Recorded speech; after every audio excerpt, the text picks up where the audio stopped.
So, Mr Driscoll, 3 times in 6 months, is that enough to attend Parliament?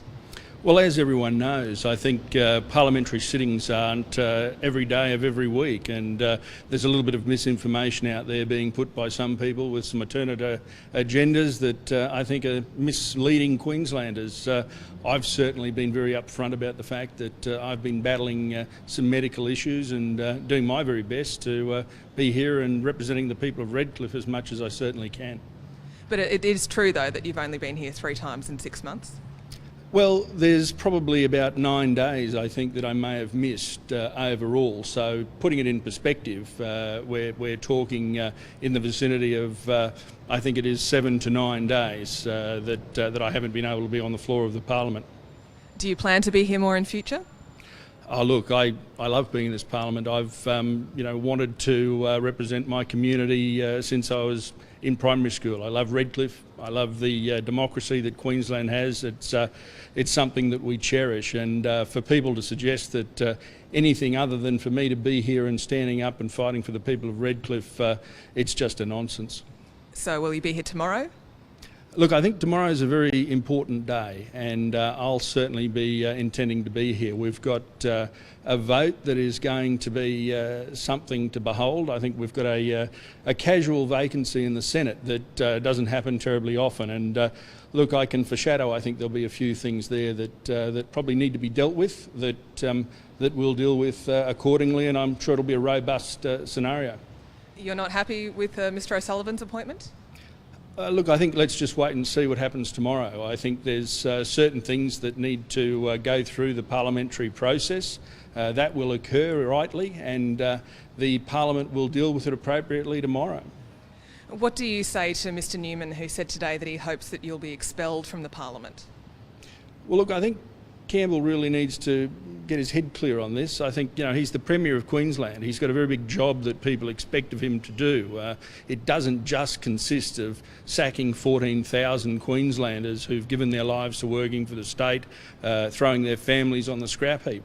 Campbell really needs to get out there and start acting like the Premier that people want him to be. He can throw away jibes at me and all the rest of it, but really that's not his job, and I don't think Queenslanders probably look for that from a Premier. Is he preempting the deliberations of the Ethics Committee? Look, I wouldn't like to say he's preempting anything, quite frankly, because the provisions are simply not there within the Parliament of Queensland Act, and they're not there in the provisions of the Ethics Committee. I'm not really sure what parallel universe Campbell's been travelling on today. It's something that makes more sense to him than it probably does to anyone else, but so be it. Well, we've been told, though, that it is theoretically possible, but it would be unprecedented. Yeah, look, I mean, I think I'd be probably talking to some more people about that, and frankly, it's a contempt issue, and the Premier should be well advised, and I'm sure he is, by others that are on very, very high pay scales, that it is absolutely unacceptable for anyone to be discussing matters before the Ethics Committee, and that's precisely what he's done. He has acted, I would suggest, in a manner that brings contempt on the Ethics Committee's deliberations, certainly on the Parliament, and certainly on my ability to act freely and without fear or favour as the member for Redcliffe. So really, my message to Campbell is, mate, get on with your job, get out of the way. We're trying to get on with things, and let's just not be so silly about it. Do you have any intentions of stepping down? Oh, absolutely not. I love Redcliffe. I love the people.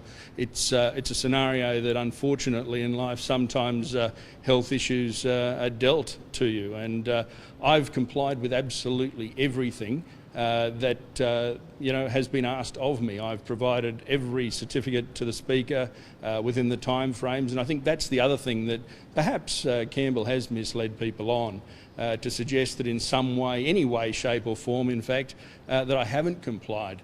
I don't have an issue, in fact, in lessening the days that is required for when a medical certificate is provided. I'd like to see them go further. I'd like to see them be brought in line with average everyday Queenslanders. Now, for some reason, the government doesn't seem to want to do that. I'd speak in favour of that because I've got nothing to hide. I've acted entirely appropriately and continue to do so. But if you are having these ongoing health issues and you're not able to attend Parliament all the time, do you think that you are adequately representing your electorate?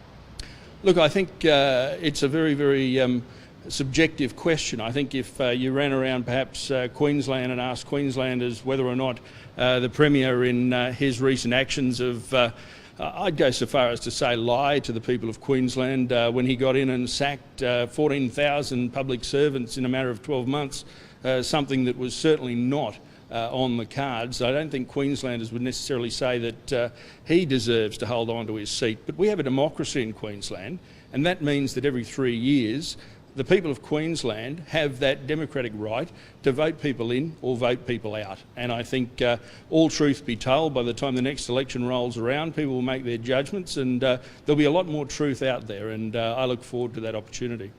Thanks for your time, Mr Driscoll. Thanks so much.